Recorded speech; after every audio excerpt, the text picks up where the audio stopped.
আমরা প্রবাসীদের পক্ষে, এনসিপি সর্বদা এরকম প্রবাসীদের পক্ষে কথা বলে এসেছে এবং ভবিষ্যতে কথা বলবে। এবং সব প্রবাসীদের সবচেয়ে বড় যে দাবিটা ছিল সেটা হলো ভোটের দাবি, ভোটের অধিকারের দাবি। আমরা কি করতেছি, আমরা রেমিটেন্স পাঠাচ্ছি, প্রবাস থেকে আমরা রেমিটেন্স পাঠাচ্ছি, যেই রেমিটেন্স আসলে বাংলাদেশকে, যদি ওইভাবে আমরা চিন্তা করি, বাংলাদেশকে আসলে বাংলাদেশ হতে সাহায্য করতেছে। বাংলাদেশের অর্থনীতি আজকে আমরা যখন ইন্ডিয়ার সাথে তুলনা করতে যাই, আমরা যখন অন্যান্য অর্থনীতির দেশ যারা অর্থনীতিতে অনেক বেশি সমৃদ্ধশালী তাদের সাথে তুলনা করতেছে, বাংলাদেশের নাম্বার 1 যদি খাত হিসাবে তারা আপনারা চিন্তা করেন সেটা হচ্ছে প্রবাস খাত। এবং সেই বাংলাদেশের প্রবাস খাতের যে প্রবাসীরা যারা রক্তে ঝরা, আমরা যেটাকে বলে ঘামকে আমরা রক্তের সাথে তুলনা করি, তারা এত পরিশ্রম করে যে অর্থ উপার্জন করে সেই অর্থ বাংলাদেশে পাঠান তাদের পরিবারের কাছে, এবং সেটা ইনডিরেক্টলি ডিরেক্টলি বাংলাদেশের অর্থনীতিকে তারা চাঙ্গা রাখেন। সেই প্রবাসীদের সমস্ত অধিকার নিয়ে আসলে আমরা কথা বলি। যেটা বলছিলাম, সবচেয়ে বড় অধিকার এখন ভোটের অধিকার।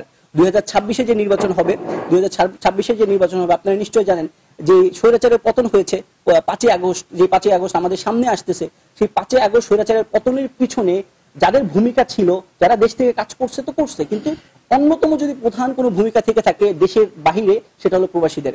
তারা সম্মিলিতভাবে যেভাবে সেই সরকারকে, স্বৈরাচার হাসিনাকে হটানোর জন্য যে আন্দোলন তারা করেছে, যেভাবে তারা সর্বাত্মকভাবে সহযোগিতা করেছে, সেটা আসলে বর্ণনাতীত, সবাই সেটাকে অ্যাপ্রিসিয়েট করছে। সো এখন যেহেতু বাংলাদেশে এখন ফ্যাসিস্ট নাই, বাংলাদেশে এখন স্বৈরাচার নাই, বাংলাদেশে এখন ডক্টর ইউনূসের গভর্নমেন্ট, যেটা একটা স্বপ্নের গভর্নমেন্ট, আমরা চিন্তা করতাম ডক্টর ইউনূস একদিন আমাদেরকে লিড দিবে, সেই স্বপ্ন এখন আমাদের বাস্তবায়নের পথে। ডক্টর ইউনূস আমাদেরকে লিড দিচ্ছেন।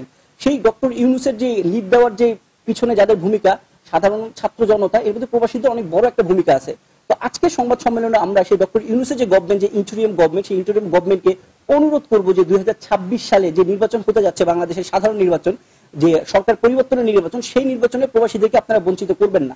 প্রবাসীদের ভোটের অধিকার আপনাদেরকে দিতে হবে। সেই প্রবাসীদের ভোটের অধিকারের পক্ষে আমরা আজকে এই সংবাদ সম্মেলন করতেছি। আমরা সর্বদা সোচ্চার ছিলাম, এখনো আছি।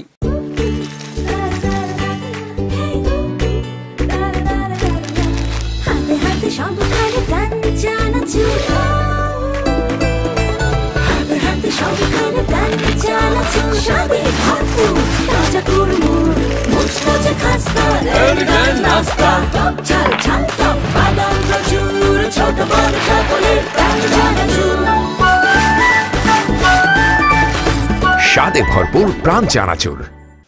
প্রবাসীদের ভোটের অধিকার আসলে কেন প্রয়োজন, এটা আমার মনে হয় খুবই খুবই খুবই লজিক্যাল একটা বিষয়। সেটা হলো, বাংলাদেশ একটা ডেমোক্রেটিক কান্ট্রি, একটা গণতান্ত্রিক দেশ।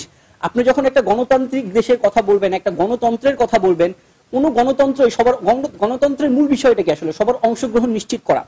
সো বাংলাদেশের যদি জনগণ হয় 17 থেকে 18 কোটি, এর মধ্যে প্রায় 2 কোটি লোক হলো প্রবাসে থাকেন। একজন প্রবাসে যারা থাকেন তাদের সাথে এক একটা ফ্যামিলি জড়িত। আলটিমেটলি আপনারা যখন প্রবাসীদেরকে সেই ভোটের অধিকার, এটা তাদের অধিকার, এটা কোনো অনুগ্রহ না, এটা আপনি তাদেরকে দয়া করছেন না, এটা তাদের অন্যান্য মৌলিক অধিকারের মতো একটি অধিকার, যে অধিকারের জন্য আজকে তাদেরকে লড়াই করার প্রয়োজন হচ্ছে। আজকে যদি আপনি প্রবাসীদের ভোটের অধিকার নিশ্চিত না করেন, আপনি দেখেন আপনি প্রায় 2 কোটি লোককে আপনি কি করলেন, গণতান্ত্রিক প্রক্রিয়ায় অংশগ্রহণকে বাধাগ্রস্ত করলেন। একটা দেশ গঠনে, বাংলাদেশ গঠনে যাদের ভূমিকা সবচেয়ে বেশি, আপনারা যখন টকশো করেন, আপনারা যখন কথা বলেন, তখন খুবই সুন্দর সুন্দর ভাষায় প্রবাসীদেরকে অনেক কিছু বলেন, কিন্তু প্রবাসীদের জন্য আপনারা এয়ারপোর্টে প্রবাসীদের জন্য এয়ারপোর্টে লাউঞ্জ চালু করছেন। প্রবাসীদের আসলে লাউঞ্জ দরকার নেই। প্রবাসীদের কি দরকার? প্রবাসীদের ভোটের অধিকার দরকার। বাংলাদেশে কে ক্ষমতায় আসলো সেটা নির্বাচনের ক্ষেত্রে প্রবাসীদের কি দরকার? প্রবাসীদের প্রত্যক্ষ অংশগ্রহণ দরকার। আমরা শুধু সেই অংশগ্রহণের নিশ্চয়তা চাই। প্রবাসীরা যাতে ভোট দিতে পারে, যে কোনো প্রান্তে, পৃথিবীর যে কোনো প্রান্তে তারা থাকুক না কেন, তারা যাতে ভোট দিতে পারে, তারা যাতে একটা স্বচ্ছ প্রক্রিয়ার মধ্য দিয়ে ভোট দিতে পারে, সেই আহ্বান, সেই অনুরোধ আমরা আমাদের পক্ষ থেকে বাংলাদেশের যে ইন্টারিম গভর্নমেন্ট, যেটা আমাদেরই সরকার, আমরা বলি 24-কে কি বলি, 24-এর গণ অভ্যুত্থানকে এটা বলি ছাত্র জনতার গণ অভ্যুত্থান, তাই না? দেখেন, এটা কোনো রাজনৈতিক দলের গণ অভ্যুত্থান না, এটা একটা ছাত্র জনতার গণ অভ্যুত্থান।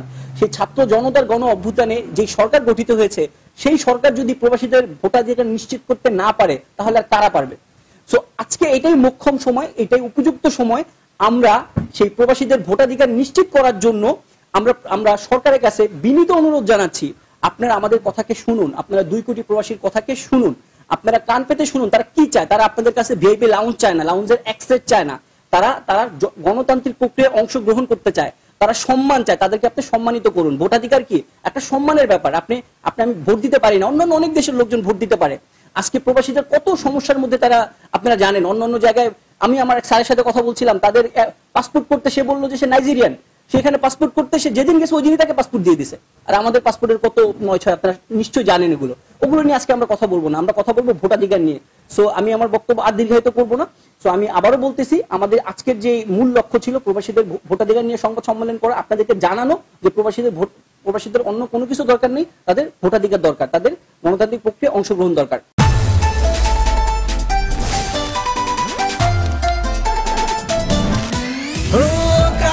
আড্ডাতে মেতে ওঠো ফুটিতে, প্রাণ ঝালমুড়িতে, ফান লাভ পার্টিতে, ফিল দ্য ক্রাঞ্চ ক্রাঞ্চ ক্রাঞ্চ ক্রাঞ্চ, প্রাণ ঝালমুড়িতে, ফিল দ্য ক্রাঞ্চ ক্রাঞ্চ ক্রাঞ্চ। দুর্দান্ত সব উপাদানে তৈরি ঝাঁঝালো স্বাদের প্রাণ ঝালমুড়ি মানেই আড্ডায় ফুর্তির ঝাঁজ। প্রাণ ঝালমুড়ি, এই ঝাঁজ সেই ঝাঁজ।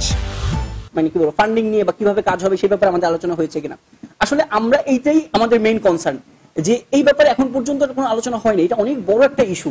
এই ইস্যুটা যেহেতু তারা, আপনি যাদেরকে জিজ্ঞেস করবেন, আপনি যদি লক্ষ্য করেন, প্রত্যেকে বলে হ্যাঁ অবশ্যই দরকার, অবশ্যই দরকার, প্রবাসীদের ভোট তো অবশ্যই দরকার। কিন্তু প্রবাসীদের ভোটের মতো একটা জিনিস, এত বড় একটা জিনিস, এখন পর্যন্ত তারা কোনো নির্দিষ্টভাবে কোনো রূপরেখা দিতে পারে নাই। তার মানে কি? তার মানে এখানে অবশ্যই ঘাপলা আছে।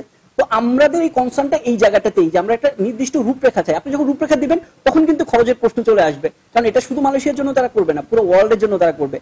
এবং আমরা যে পরিমাণ রেমিটেন্স তাদেরকে দিচ্ছি, এই এতটুকু সাপোর্ট আমরা পেতেই পারি। তাদের যদি ফান্ডেও সমস্যা হয়, আমার বিশ্বাস তারা যদি বলে যে আচ্ছা আমাদের বাংলাদেশে ফান্ডের সমস্যা প্রবাসীদের ভোটের জন্য, আমার বিশ্বাস তারা যদি আজকে বলে যে আমাদের ফান্ডের প্রবলেম, আপনি চিন্তা করেন একজন প্রবাসী যদি 1 টাকা করে দেয়, 2 কোটি টাকা দিয়ে দেওয়া সম্ভব, সে যদি $1 করে দেয় তাহলে কত হয় বলেন তো? সো এটা কিন্তু তারা দিবে না, অবশ্যই দিবে। তো আমাদের দাবিটাই আসলে ওই জায়গাটাতে, আমাদের কনসার্নটা আসলে ওইটাই।